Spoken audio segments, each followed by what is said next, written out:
So today I'm going to be taking a look at the Brew Retromatic. Brew is a brand that I've had on my radar for quite a while.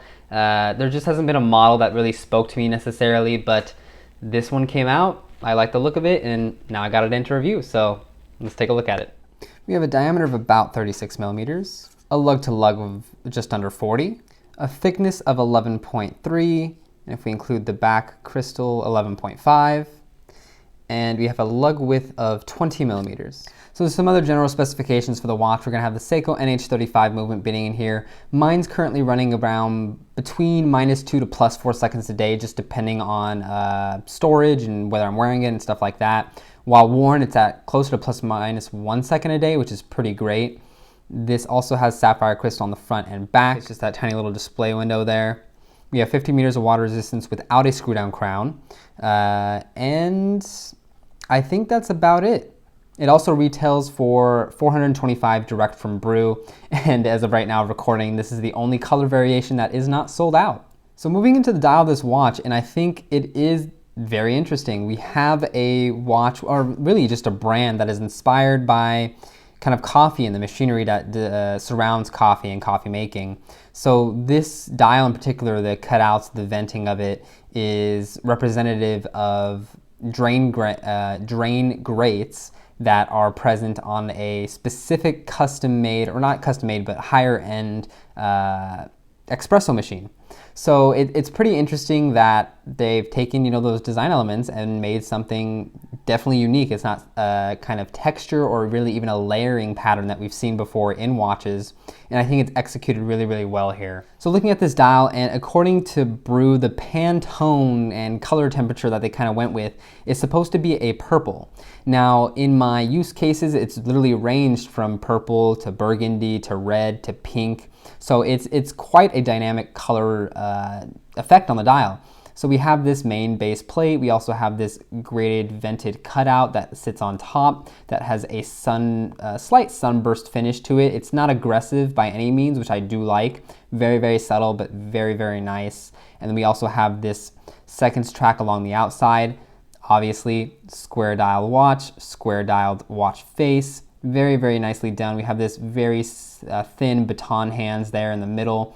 Really like this kind of circular counterbalance there. I don't know if that has any meaning in the coffee world, but I think it just works well with the design overall.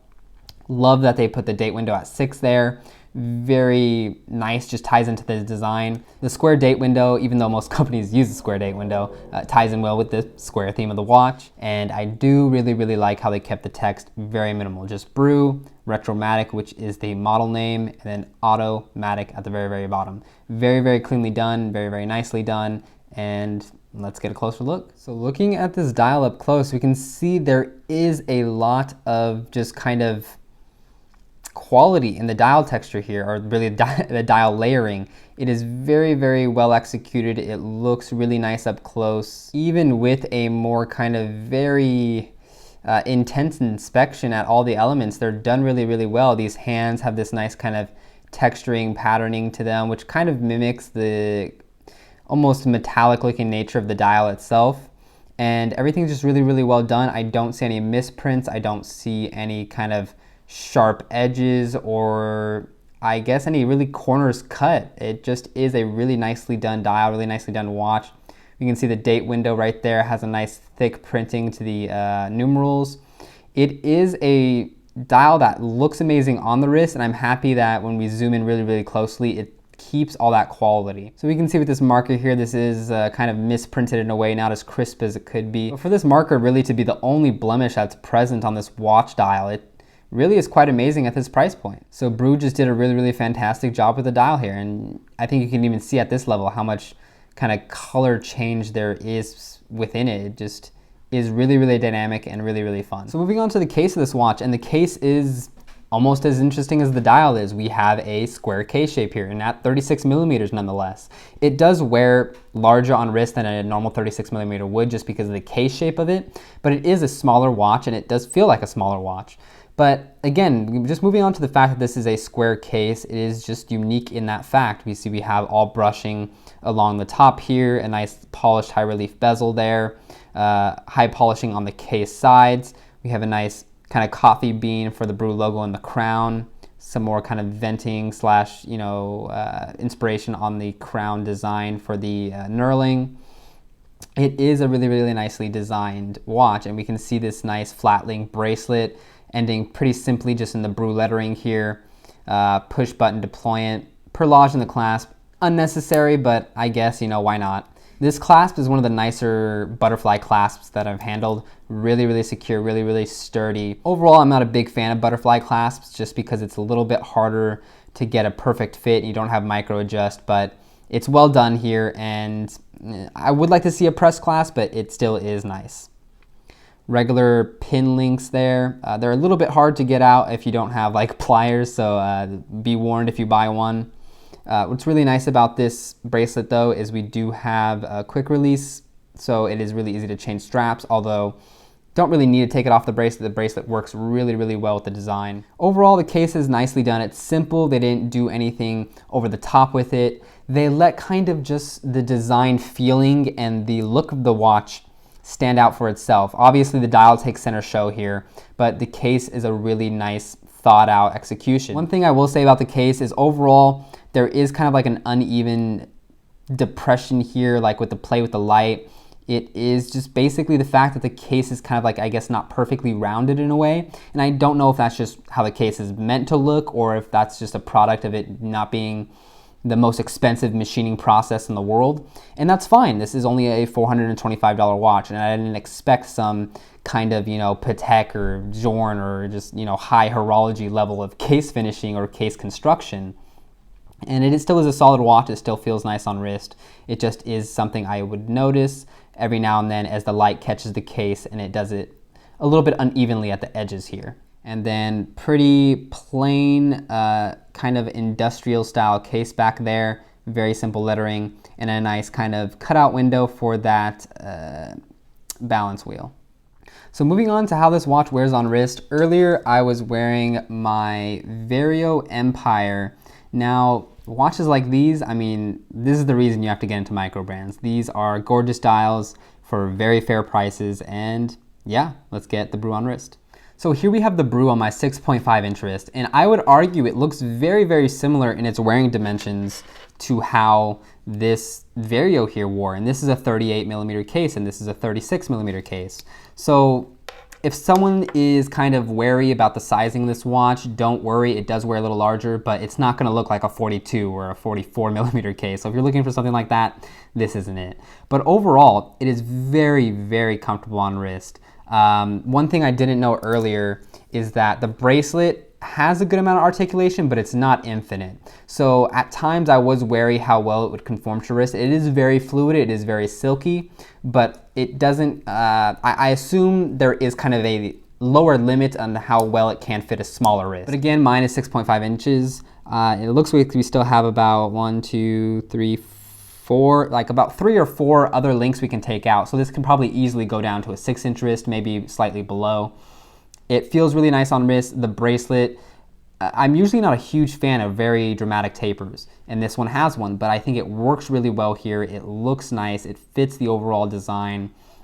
The kind of industrial flat link design just ties in so well with the square case. I think Brew just did an awesome job at designing this bracelet here. It looks amazing. It feels high quality.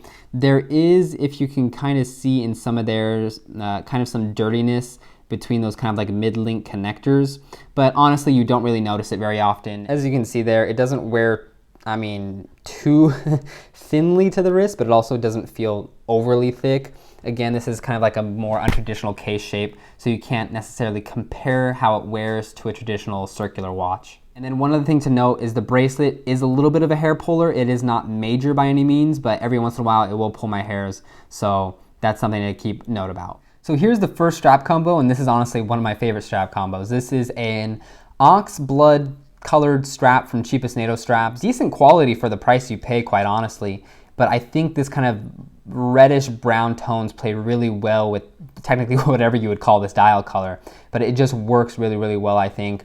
One thing to note is the length of the case is very short, so the lug holes, there's not a lot of spacing for straps. So some straps will be too thick, they won't fit in there, like a Barton canvas strap, I wasn't able to fit that in here.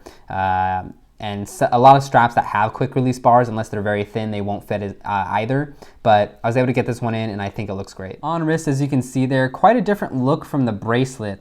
I think it obviously makes the case a little bit more defined. It kind of just makes you focus on the dial and case a lot more. And I think the fact that this kind of brownish red is so in tone with the tones on the dial, or in tune with the tones on the dial rather, it just, I think, blends really well and looks great. So as I said, I wasn't able to fit a Barton canvas, but I was able to fit a Barton silicone. I think the very defined lines on this strap kind of work well with the just theme and feel of this watch. I think the dimpling texture on the strap works well with the kind of layering texture or layering pattern on the Brew watch. And of course, silicone is always very comfortable. So here we have the watch on wrist, really comfortable combo. I think the colors play nicely together. It wouldn't be my first option, and honestly, I'd rather keep this on the bracelet versus this particular strap combo, but I do think it still works. And last but never least, the Archer silicone strap that I got off of Amazon. I do think this works really well with this watch because the white elements tie in really well with the white strap. Silicone, very fun, very summery, just kind of fits the vibe of the watch. And let's get it on wrist. There we have it up on wrist. I do think it brightens up the watch a little bit. I think it just makes it a little bit sleeker, helps it wear a little bit better if for some reason the bracelet doesn't fit you or something like that. I'm happy I have this Timex on this red strap because you can kind of see how purplish / pinkish this dial turns when it's near something very red. So again, this watch has a very dynamic dial. It literally ranges from a red to a pink to a purple. And I really like this about this dial. If I bring in, by contrast, something very pink, I think it takes on a more purplish and slightly reddish tone. So yeah, this is a really cool watch. So looking at the Lume here, we can see there's a very simple application. We just have it in the hands and on the very edge of that seconds hand there. Not a great application by any means. It's going to die pretty soon, but I guess no Lume is better. I mean, some Lume is better than no Lume. Personally, I kind of would have just foregone it, or at least added some onto the pips on the outside, because it looks like it does have some, but hey, what do I know? I'm not a watch designer. And then comparing it to the Timex, as you can see, the color temperatures are pretty similar. Timex leaning a little more blue. You can see that the Brew is fairly bright at the very beginning of it. It does start to die out a little bit. It will not last forever, and it is a fairly thin application, but this is not meant to be a Lume monster by any means, I don't think. So moving on to pros and cons of this Brew Retromatic. Don't know how well that's showing up, but yeah, I mean, one of the biggest pros for me will just be just kind of like the size of it and just the overall design. I think that it's unique. The fact that you see a square case, you don't really see it very often in the Microbrand space. You don't even see it very often in just kind of mainstream watches at all. So it's really nice to see a company kind of going out there doing something different. I think the sizing of 36 millimeters makes it wear really well. It doesn't wear like a 36, as I said before. It wears more like a 38. It feels comfortable on wrist. I think it looks proportional. I think it just has good dimensions to it. And overall, I mean, all the design cues they took from the fact that it's, you know, expired by those espresso machines, and the fact that it has this layered dial that has such uniqueness in its color depth, it really is a watch that has kind of nailed its execution at the price that it's presenting at. I mean, I honestly, now, looking at the dial finishing alone, I wouldn't be surprised if this featured on like $1,000 watch. The case and bracelet maybe not so much, but this is an amazing kind of level of quality that you're getting at the price. And kind of just, again, touching on the dial, my second pro would really be the color of it. Brew labels it as burgundy, I believe. And I would say it doesn't really lean burgundy that often. It is more of a red with hints of pink / purple in it. It is a very unique color. It's not a color I've seen before on a watch. It is something I didn't expect to like as much as I do, and it's very interesting. It changes its color depending on the light very often. In the shade, it looks different than in direct sunlight. In different lighting situations like white light versus yellow light, it looks different. It just is a very dynamic dial. They did the sunburst dial very well. Sometimes companies are a little too aggressive with it, and this company nailed it. And yeah, just well done to Brew on just the execution of the dial. And my last kind of pro, and I guess this kind of ties in with the design aspect that I mentioned, you know, firstly, but it's just that this watch is unique. It stands out in a watch box. It kind of just is in a class of its own. It's not an homage to anything necessarily. It is very much its own product. It is a Brew watch. And I think that's just a really, really cool thing. It's very hard for a brand to just kind of make something out of nothing. And the fact that, of course, there may be cues from some kind of square watch that maybe he's seen before, but honestly, it's just, it is unique, and it is a Brew, and I think that's really awesome. So moving on to cons, and one of the cons that I want to make you aware of is the bracelet.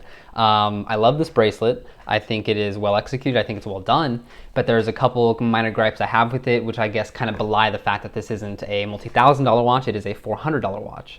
And one of those kind of gripes I have is it was kind of difficult to size. It uses a pin and collar type system, but I think most of the times when I do bracelet sizings that use pin collars, it's very easy for the pin to go all the way through. And with this one, I think I had a problem getting the pin all the way through. It was just really friction fit in there, so I had to use pliers to get it out the other side. And then even using the pliers was kind of tough because it just did not want to come out. Maybe I need better tools, I don't know. That's just my experience and possibly something you'll experience, so there's that. And also adding on to the bracelet issues is it's a little bit of a hair puller. I have, every once in a while moved my wrist in a way and it's, nicked at my hairs a little bit. So it's not the most comfortable bracelet ever created, but when it is on wrist, when it is sized right, it does wear well, it does fit nicely, it looks great with the design, but there are just a couple issues that either can be corrected or can't be corrected, and it's just the fact that this is a $425 watch at full retail. So something to take note of. Another con, which may be kind of just relative to my own personal situation, is the fact that it doesn't look perfect on other straps, or at least it doesn't lend itself to being a strap monster in a sense. As you can see, I obviously like to mix up my straps on my watches, and with this watch, because of the uniqueness of the case, because the lack of clearance in the case as well, it's harder to fit some other straps on it. Some straps literally just will not fit, and if you want to also use a dressier leather, I don't think it fits with the just overall feel of the watch. So it's a little bit of a bummer. I do think the straps that I paired it with did work well, and when you find a strap that does work, I think it looks great. But I mean, overall, the bracelet design is really nice as well, so it's not too much of a con. Honestly, there's not really much else that I think is fundamentally wrong with the watch. There isn't a lot that's even bad about the watch. It is a really cool watch. My final thoughts for me is this watch took me by surprise. I mainly ordered this watch because I wanted to review it. I wanted to see what Brew is about. I wanted to see what this watch is about. I like the idea of the 36mm size, and I didn't expect to like it. And once I got it in, I love it. I think this will stay in my collection for a while. And the reasoning is because it is a super well-made watch. It looks unique. The dial has depth to it. It has just quality in the fact that it has so much color changing in its nature. It has just so much detail paid attention to it. You can tell the brand, I mean, well, it's one guy, the guy who designed this watch, he took very, intense effort over every detail. And that really just comes through on the wrist, it comes through in pictures, it comes through in every situation.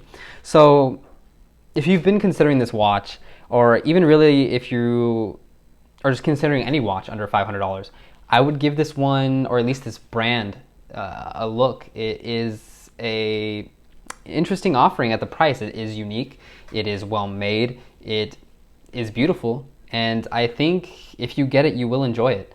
So that's been my review, Brew Retromatic. I hope you enjoyed the video. Thank you for watching, and I'll see you in another one.